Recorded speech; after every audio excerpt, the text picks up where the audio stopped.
Bien, bonjour à tous. Dans cette vidéo, je vais vous expliquer ce qu'est un circuit en série. Nous avons ici un exemple à gauche et un circuit en parallèle. Nous avons vu dans la vidéo précédente la schématisation de ce circuit et il s'avère que ce circuit est un circuit dit en série. Pourquoi en série? Car tous les composants sont alignés les uns après les autres sur la même boucle. Le même fil, on pourrait dire. Ici, nous voyons bien que le courant circule, car le circuit est bien fermé. L'interrupteur est en position fermée. Si j'ouvre l'interrupteur, le courant ne circule plus. Le circuit est ouvert. Voici dans un circuit en série ce qu'il se passe si je retire une lampe. J'ai retiré cette lampe. Le circuit est alors ouvert, car en effet, le courant ne peut pas sauter pour rejoindre le fil ici. Je remets la lampe, le courant circule. J'enlève cette lampe, le courant ne circule plus. Pour la même raison, le circuit est alors ouvert. Je remets la lampe, je ferme le circuit. Voilà le principal défaut d'un circuit en série. Lorsque nous enlevons un composant ou qu'une lampe grille, se casse, les autres composants ne fonctionnent plus. Voilà l'autre type de circuit, le circuit en parallèle. On l'appelle également le circuit en dérivation. Ici, nous allons d'abord reproduire son schéma. On rappelle comment nous procédons. On commence par le générateur, la pile, que je dessine ici. Un fil qui rejoint un embranchement. Je vais le dessiner. Voilà l'embranchement. On voit bien qu'ici, il y a un fil qui part sur la droite et qui continue tout droit. Nous allons faire cette première boucle là, avec la lampe, l'embranchement, l'interrupteur et on rejoint le moins. Je suis donc ici, je dessine la lampe.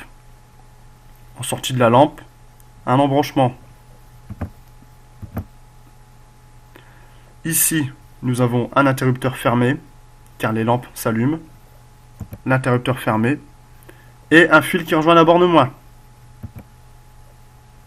Nous allons maintenant nous occuper de la deuxième boucle du circuit, qui se trouve ici.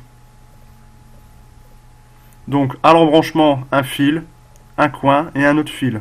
Un fil, un coin et un autre fil. Une lampe et un fil qui rejoint l'embranchement. Voilà, ceci est un circuit en parallèle. Voyons comment il fonctionne. Le courant sort de la borne plus et à l'embranchement, il va et à droite et tout droit. Ainsi, le courant traverse les deux lampes. Elles s'allument. Le courant rejoint l'embranchement, passe par l'interrupteur qui est fermé et peut rejoindre la borne moins. Que se passe-t-il si nous retirons une lampe? J'ai retiré cette lampe. Eh bien, nous voyons que le courant ne peut pas circuler ici, car en effet, je rappelle qu'il ne peut pas sauter pour rejoindre notre fil. Par contre, il peut tout de même circuler à travers l'autre lampe. La lampe s'allume. Voilà l'avantage d'un circuit en parallèle. Si nous retirons une lampe ou si elle est cassée, grillée, les autres lampes continuent de s'allumer. Pour résumer, circuit en série. Si je retire un composant, les autres composants ne marchent plus. Par exemple ici pour les lampes, je retire une lampe, celle-ci ne marche plus. Un circuit en parallèle, si je retire une lampe, l'autre continue de fonctionner. C'est également le cas pour cette lampe-là. Dans la vie de tous les jours, nous rencontrons la plupart du temps des circuits en parallèle. Par exemple, les phares d'une voiture. Lorsqu'un phare d'une voiture est cassé, les autres phares continuent de fonctionner. Merci pour votre attention et à très bientôt.